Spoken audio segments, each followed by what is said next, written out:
So slippage refers to when a stop or a market order is executed at a different price level than you had actually initially set in your order.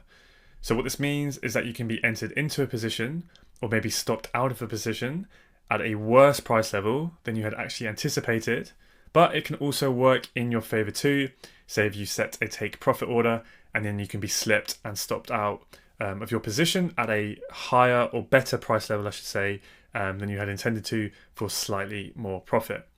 Now, slippage is almost always due to low available liquidity. Now, market liquidity is just essentially the amount of demand and supply that is in a market at any point in time. So it's the ease to which a market can be traded without really affecting its price.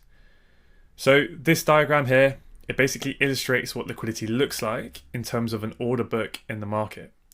So all of these lines, each of these lines that you see here, each line represents a price level in the market. So if a market is extremely liquid, there's going to be bids and offers at pretty much every single price level, but also with a large amount of volume on each of those price levels, right? So it's going to take a lot of money to move through that, to make price move up and down through those orders. However, if it's a liquid, then there may not be any bids or offers at certain price levels, and or the quantity of supply and demand at those price levels might be a lot lower too. Right, so this is where, if someone was to put through a reasonably big order, right, it's going to eat up all of those bids or offers, right, and smash through those orders pretty quickly. And this type of market condition is where you will often see price sort of gapping up or down to fill the next best available order, and price can be quite erratic when it's like that. Because remember, for every buy order in the market to actually be filled, it must be matched with an equivalent sell order. And vice versa, for every sell order in the market to be filled, it must be matched with an equivalent buy order for that trade to actually occur and go through. So, for example, let's say price comes to the level at which you set your stop loss order at, where you want to be closed out of your position. If there are no other orders at that level for you to trade with, right, to get out of your position, then price is just going to keep moving until you are filled at wherever that next available level of liquidity might be, which means that you're likely to be closed out of your position at a worse price than you had initially intended, which means that you're going to essentially book a larger loss than you had anticipated due to being slipped and filled at a worse level. But like I said at the start, this can also work in your favor, however, with your take profit orders, where you can benefit from positive slippage by your broker, essentially closing you out of the trade at a better price level than you had intended to close your trade at. Now, generally, slippage can be anywhere from a micro pip to tens of pips, and in some rare circumstances, sometimes even hundreds or potentially even thousands of pips. Now, it will vary between brokers and will ultimately depend on the depth of their available liquidity at the time. Now, probably the main thing I want you to take away from this lesson is that the smaller your stop loss size is, then the more you need to be aware of those news announcements and periods where there is likely to be that low liquidity. And we're going to take a look at a couple of trade examples just to kind of really drive this point home, where we're going to look at what happens if you have a 3 pip negative slippage. So on this first trade example, where your stop loss size is only 3 pips, that means that you will actually be stopped out for a minus 6 pip loss in total, when of course you include the 3 pip slippage, right?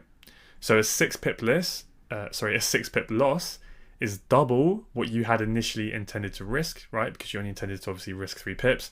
Now you've lost 6, so that's 100% of your initial risk. So in this case, on this trade, if you had intended to risk 1% of your total account balance on the trade, you would actually end up taking a minus 2% hit instead. Now in the second example, where you have a 30 pip stop loss, 3 pip slippage is a lot less costly, because that only represents 10% of your initial pip risk. So if you risk 1% of your account balance on this trade, you would then only take a 1.1% hit to your account size, even though both trade stop losses were slipped by the same amount, right? Both trades were slipped by 3 pips, but you can see, in each case, there's quite a big difference in terms of the actual loss that you book onto your account.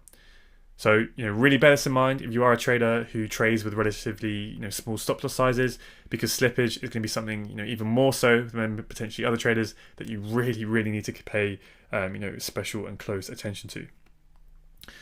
So, how can we try to anticipate where there will be low liquidity so that we can potentially avoid trading around these times in order to reduce our risk of potentially experiencing, negative slippage? Well, liquidity really depends on many factors, but some of the main ones are session timing. So we'll talk about this in a bit more depth later in the program, but essentially the London session and when New York opens, whilst London is still open, so we have the London and New York crossover, those are the most liquid periods of the trading day typically, as this is when the majority of the world's trading volume is executed in the Forex market. So therefore the Asian session, it typically has much lower liquidity and most traders choose not to trade during this time. However, if the Asian session is the only time period in which you can be active on the charts, depending on your job and your lifestyle, it is still more than possible to trade it profitably. But this is where you may potentially want to concentrate on currencies that are part of the Asian time zone. So currencies such as the Japanese yen, the Australian dollar, and the New Zealand dollar, for example, if you wish to trade during the Asian session, just because these are going to, likely have slightly higher liquidity than the European and North American currencies during that Asian window. Now, the other big factor to consider is the daily rollover, and this occurs at 10 p.m. GMT every weekday when the market rolls over to the next trading day. So for about an hour to 2 hours, what you'll see is that the majority of the orders are actually pulled from the market. Generally, it's because those people and those market makers, they do not wish to pay the rollover swap fees, which we're going to talk about in a lot more detail in the trading cost lesson in the module on brokers. So don't worry too much about that just now.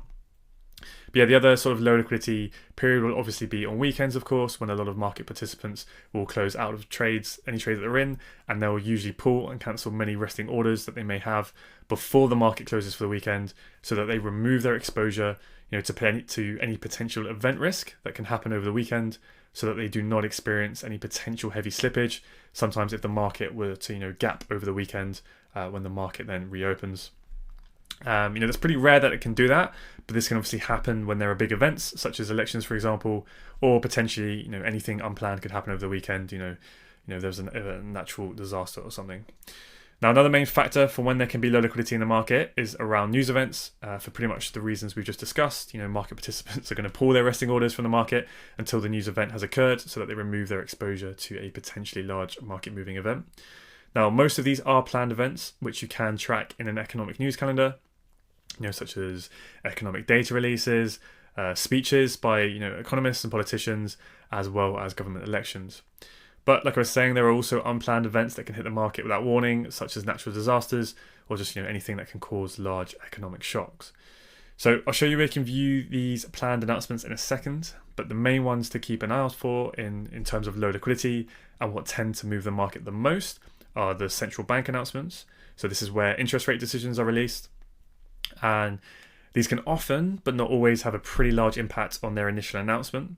Now, FOMC is probably the main one that you're going to want to be keeping an eye out on, and that's from the US central bank, which usually will see a pretty large amount of intraday volatility.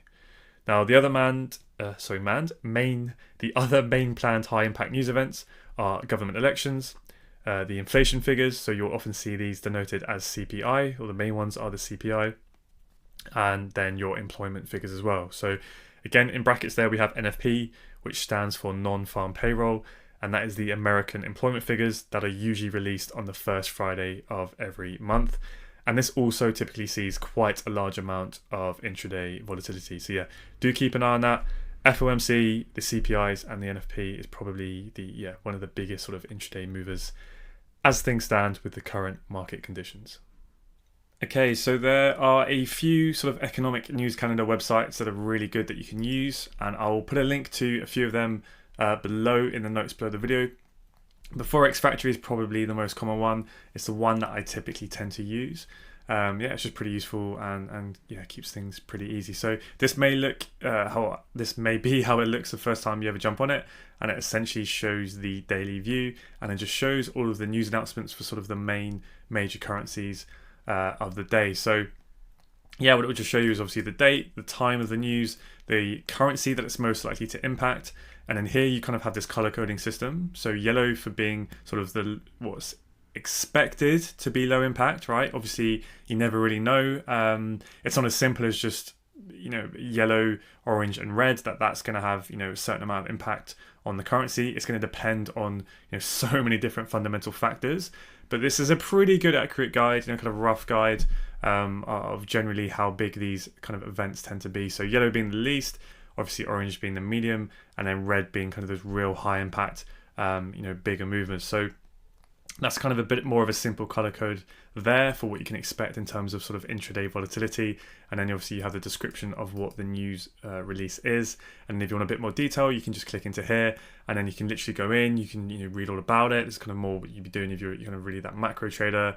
And you can look at all the previous data releases for that specific news event, the actual results, the forecasted result, previous results. It's got useful graphs and all of that jazz. And then what it will show you for the day is it will show you obviously the actual result when it comes out. This hasn't come out yet, so it's not going to give us that result, but it does show you what the forecast would be, and again the previous results. You can quickly pop out that graph there if you so wish to do so. So the first thing I would actually do before you even do any of this is make sure that you have the right time synced up to your time zone. So if you click up the time on the top left hand side, get rid of these annoying ads. Now you can see that it's synced up to my time, and you can just play around with that for whatever you want, and then click save settings. Now, one thing I will say is, although it saves settings now, what I often find is sometimes, I don't know if it's something to do with the cookies in the browser, I'm not that computer science sort of technically aware of all that stuff, but for whatever reason sometimes this resets. So just keep an eye on it, especially with daylight saving times as well, just to make sure that you do have these. It's just important, right? You don't want to be missing out on that news by an hour or two and not being aware of it for reasons which we'll get into when we talk a little bit more about slippage and whatnot.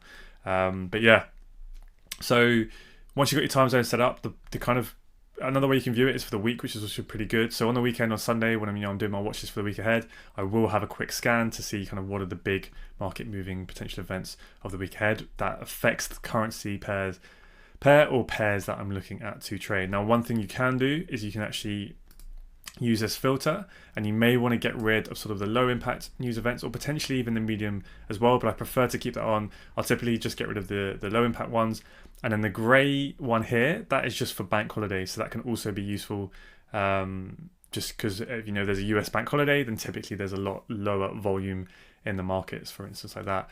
And then you can apply that filter. You can also just do the currencies that you trade as well. So if you know that you're not going to trade any Chinese currencies or whatnot, you can get rid of that. But then you also have to be aware that sometimes, Chinese economic news can have an impact.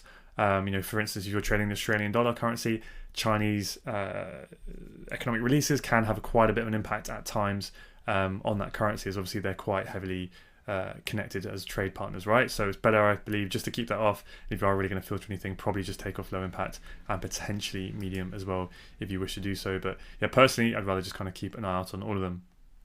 So yeah, that kind of pretty much wraps it up. Just make sure you have this saved as a favorite or bookmarked on your toolbar, and just you need to be looking at this at minimum every weekend. But if you are day trading, especially if you're looking for those intraday entries with quite tight stops, then you need to be very, very aware of when those news releases are going to happen. So for instance, today, let's say we're on Thursday and we have US PPI right at 1:30 p.m. Essentially, it's a measure of inflation, the change in price of finished goods and services. We don't need to get too caught up on that. All we know is USD right at the New York Open around 1:30. It's going to be high impact news. Very likely we're going to see some widening spreads and some intraday volatility there. So I want to be aware of that I'm not entering a position right at that time. So what I would then do is I would then hop on the charts, right? So say we're looking at euro dollar, and I would go to where 1:30 is on my chart. So if you just move the mouse to there, right, 1:30, and then what I would do is if you go up here where they have sort of trend lines on these line tools, and then if you go down to vertical line, and then you just save that to your favorites toolbar, and then if you click that and then sync it up with where 1:30 is, so boom, right, and then you've got a line there, and then maybe you want to make it a bit thicker just so you don't miss it, and then maybe make it red, or so on and so forth. You can make it dotted or whatever, right, and then right, you're not going to forget. Boom, high impact news event around that time. You may want to do a little window of 5-10 minutes, whatever your personal trade plan states of where you don't want to trade around that news event. You just want to be aware of it, and then that way you're not going to forget. And suddenly, if you start seeing large, big spikes like this, you go, okay, boom, I had news there. I believe this was caused by US CPI. Yeah, bang, 130 yesterday, there was CPI. Let's have a quick look on the calendar. Yesterday, 130, yeah, so that was that movement there, right? This CPI here yesterday was what caused this. So this is why I would have this on my chart, just so I'm ready and waiting and knowing that we're likely going to see a decent intraday movement there. So definitely something I would recommend, and definitely something you need to do, you need to be aware of. Now another thing you can use that TradingView have introduced, it's not something I really personally use or have played around with much, so yeah, I can't really vouch for it, but if you open up the settings of the chart and then you go down to events here, then you can click on show economic events on the chart, and then if you click that and click OK, it does have these pop-ups down here that should be related to the currency pair that you're obviously viewing at, so you can automatically see that. So down here, I don't know if, yeah, so if you can click on it and then you get all of this kind of pop up. So yeah, you might find that useful, you might not. I believe as well, do they have it on the right hand side here? Yeah, so they've got some more information here as well if you click on the calendar there. So yeah, play around with what makes most sense to you. Personally, at the moment, I just prefer to use the Forex factory calendar. I think investing.com have a brilliant one as well. I'll just find the ones that are quite common, are good, and I'll put them in the notes below. Yeah, and just make sure you do this every single trading day. It should become a part of your trading routine. If you're a day trader, you need to especially be doing this every morning. If you're more of a swing trader, then maybe just once a week is enough for you. But yeah, definitely have these on here.